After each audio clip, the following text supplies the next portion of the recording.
Organic vegetables, organic fruits. Say organic and we automatically think of healthy and nutritious produce. But did you know that you can actually produce your own organic products even in the comforts of your own home? Or if you have a piece of land, you can turn it into an organic farm. And doing that is no easy feat, so it's best to learn about it from the experts. Here's an organization that's been providing technological assistance for the past 27 years. SIBAT stands for Sibol ng Agham at Teknolohiya, or Wellspring of Science and Technology. It is a non-government organization founded in April 1984. SIBAT provides services in appropriate technology. This is in water resource development, in renewable energy development, and sustainable agriculture. SIBAT offers courses about organic farming and partners with organizations that help promote sustainable agriculture. SIBAT first introduced in 1984 the community-based sustainable agriculture farming systems, meaning to say we're not only working for individual farmers, but we are working on a community. So SIBAT provides technical advisories by putting up one technical staff who visits them every month, stay with them, live with them, listen to their problems, provide the technical assistance, how to render this plant productive, how to follow up the trainings that we are conducting to them, and at the same time conduct community meetings to monitor their progress. These include soil fertility management, alternative pest management, crop diversification. We also introduce or improve the skills of the farmers how to do farm planning. This means farmers are equipped with the knowledge how to organize, identify the strengths and weaknesses of their farm, and tailor their production based on household needs, and of course also based on the demands of the market. At the core of SIBAT's advocacy is the practice of organic farming. Yung alternative na farming na sinasabi ko, yun yung sustainable agriculture. So, kabilang dito ang organic farming kung saan hindi kami gumagamit ng chemicals. Naniniwala kasi kami sa principles ng sustainable agriculture na kailangan maging environmentally friendly ka, hindi ka makakasira ng kalikasan. Scientific-based pa rin, pinag-aaralan pa rin kung ano yung mga pangangailangan ng halaman, ng lupa para makapag-produkto ng maganda. Healthy rin para sa farmer at saka safe para sa mga consumers. Halimbawa, magpa-farming kayo na gusto nating i-practice yung organic farming. Ang main difference niya sa conventional o chemical farming, lalo na sa mga gulay at iba pang tanim, kailangan niya ng TLC, tender loving care, kasi aalagaan mo talaga yung halaman, titingnan mo talaga kung maayos ba yung lupa, kasi yun yung pinagmumula ng sustansya ng halaman. Unlike sa chemical farming na instant, so isang click lang, isang spray lang, okay na yung problema. Pag organic farming, kailangan mong alagaan talaga, tingnan mo kung may problema ba siya, parang bata rin. Now let's dig deeper, shall we? Here in Capas Tarlac, SIBAT has made Margarita Farm a venue for demonstrations and training. Organic farming starts with planning of the land. Here, we introduce to them a different form of land use planning. You can have rice in one section of your farm, you can have vegetable areas, you can have livestock, you can have orchard for your fruits and other annual and semi-perennial crops which can be utilized for food and also for income. We wanted to show them that you can make the farm as one viable source of income for your family's needs, and at the same time contributing to the health and rehabilitation of our environment, and at the same time our contribution to the supply of food requirements of the country.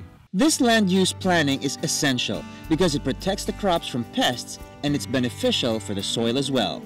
Yung benefits ng organic farming sa soil o sa farm natin, mas na-i-improve niya yung diversity ng farm. So mas marami kang klaseng na itatanim, mas nagiging fertile yung lupa kasi hindi mo siya ginagamitan ng chemicals, mas safe din sa farmer yung pagpunta niya sa farm. Organic farming is not just beneficial for the environment. As we know, it has many benefits for the consumer as well. Para naman sa mga consumers, yung benefit ng organic farming, assured sila dun sa safety nung kinakain nilang pagkain, assured sila na fresh yung pagkain at matagal ma-spoil. Mas nutritious din at mas masarap yung mga organic food, yung organic vegetables na pinoproduce gamit yung sustainable agriculture. Our friends from Sibat say organic farming in the city is as easy as 1, 2, 3.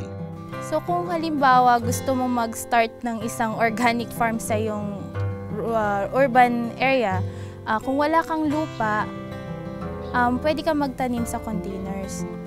Pwede kang maging farmer or gardener kahit wala kang lupa.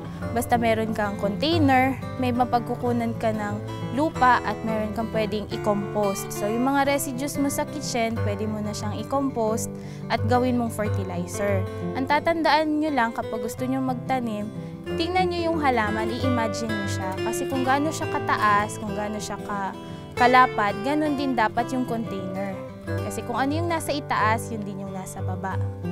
So, ganun lang naman siya. Magtatanim ka, gusto mong mag-start at meron kang, ang example, ang iyong available na container ay bamboo or yung mga bote ng mga bottles na 1.5 liters ng soft drinks.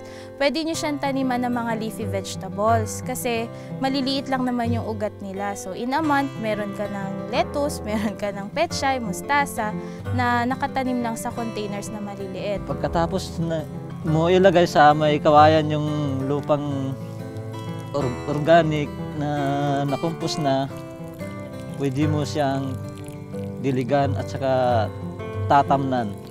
Pwede niyong butasan po ito na yan, para tutuloy yung mga tubig. Para hindi siya maipon yung tubig dito sa kawayan na to. Kasi pag naipon po yung tubig, mabubulok po yung halaman niyo. Kung gusto mo naman na fruiting vegetables, kagaya ng kamatis, talong, okra, yung pots mo kailangan medyo mataas. Siguro mga 1 feet o isang ruler yung taas niya para mag-accommodate niya yung ugat ng halaman. Sa organic farming, siguro yung isa lang na magandang idagdag, lalo na dun sa mga gustong mag-urban gardening.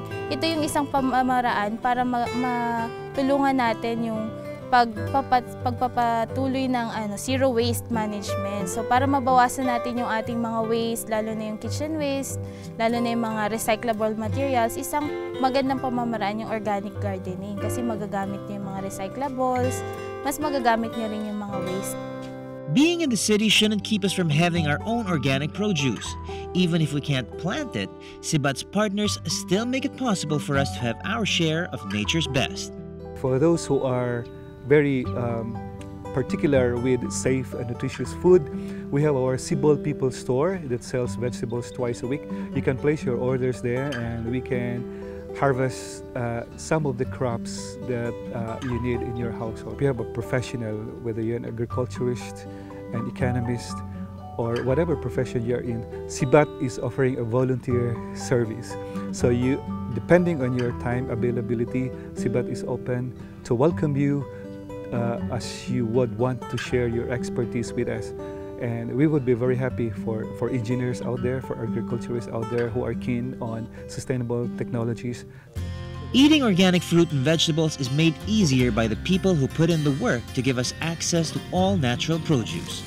Supporting organic farming does not only benefit the consumers, it helps the farmers who grow the food we eat and also nurtures Mother Nature.